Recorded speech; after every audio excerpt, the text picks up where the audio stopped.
임종을 앞둔 어떤 사람이 병원에서 신앙 상담을 하고 있었습니다.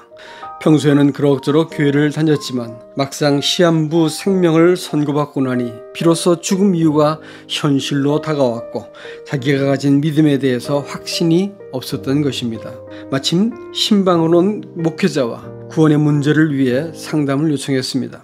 교회 생활을 하면서 들어온 성경 지식은 많이 있었지만 정작 하나님 앞에 심판을 생각하면 그 앞에 설 자신이 없었고 자기가 하나님께 용서받았다는 사실이 막연하게 여겨졌던 것입니다. 예수 그리스도께서 보혈을 흘리셔서 당신의 모든 죄를 담당하셨으므로 그분을 믿음으로 구원을 얻습니다.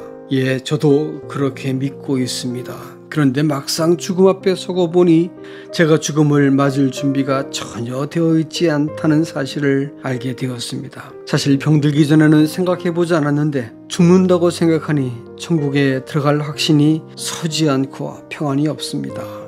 상담을 하던 목회자는 환자가 성경을 인정하고 구원의 지식을 갖고 있었지만 그의 말 속에 자신의 죄에 대한 구체적인 인식이 없다는 사실을 발견했습니다. 그러니 은혜라든지 용서라는 의미를 막연하게 받아들이고 있었던 것입니다. 그래서 상담을 멈추고 그가 누운 병상 아래 금을 긋고는 양편에 각각 다른 단어들을 쓰기 시작했습니다. 아니, 무엇을 하십니까? 잘 들어보십시오. 여기 쓴 왼편의 단어 중에서 다른 편으로 옮길 수 있는 것이 무엇이라고 생각하십니까? 거기에는 지옥, 사단, 어둠, 사망이란 단어가 한편에 쓰여 있고 반대편에는 천국, 하나님, 빛, 영생, 사랑 같은 단어가 쓰여 있었습니다. 그 어떤 것도 결코 반대편에 넣을 수 없는 것들이었습니다. 그는 대답하기를 없다고 생각합니다 라고 대답합니다.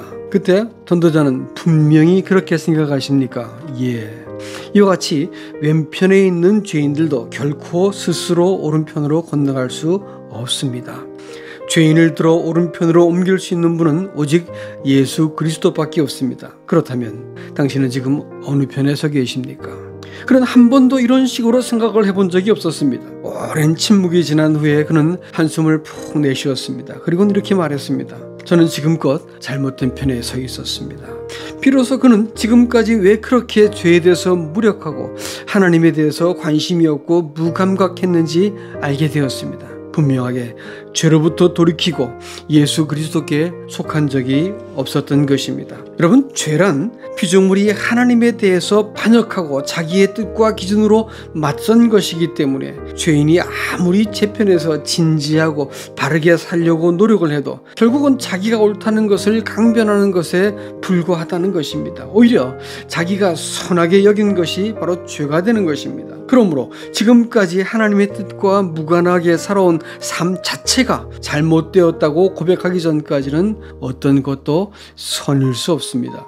다른 사람보다 조금 더 낫다든지 특별히 죄를 많이 짓지는 않았으니까 자기는 그다지 죄인이 아니라고 생각한다면 자기의 믿음을 되짚어 보아야 됩니다. 바위돌을 물에 던지면 가라앉게 되어 있습니다. 마찬가지로 모래알도 물에 가라앉기는 마찬가지입니다. 자기가 생각할 때 작은 죄라고 여겨도 하나님이 보시기에는 심판받는 죄일 수 있습니다.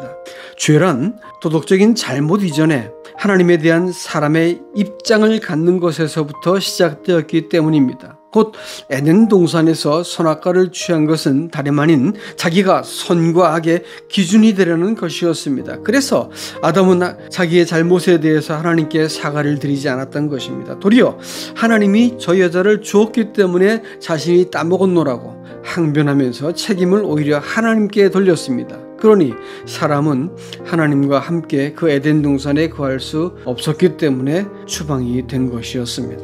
오늘날에도 사람들은 여전히 이런 태도를 변하지 않고 있습니다. 그 이유는 죄의 본질이 동일하기 때문입니다. 그러니까 왜 선악과를 만들었냐고요? 이렇게 말하는 것이지요. 그래서 그도 구원을 자기 입장에서 이해한 다음에 그것을 믿고 있다고 여겼지만 막상 죽음이 현실적인 문제가 되니까 그 믿음이 자기를 구원할 수 없다는 사실을 알게 된 것입니다. 잘못된 자리에 있기 때문에 구원도 은혜도 막연하게 여겨졌던 것입니다. 그 상태에서 죽음을 맞이하게 된다면 영원한 심판은 피할 수 없게 됩니다. 여전히 하나님과 그릇된 관계에 있기 때문입니다.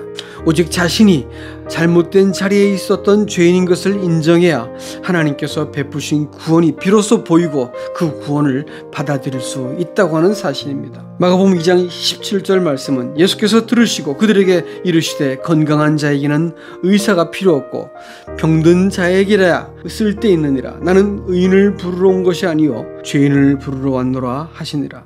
너희는 여호와를 만날 만할 때 찾으라. 가까이 계실 때 그를 부르라. 악인은 그의 길을, 불의한 자는 그의 생각을 버리고 여호와께 돌아오라. 그리하면 그가 긍휼히 여기시리라. 우리 하나님께 돌아오라. 그가 너그럽게 용서하시리라.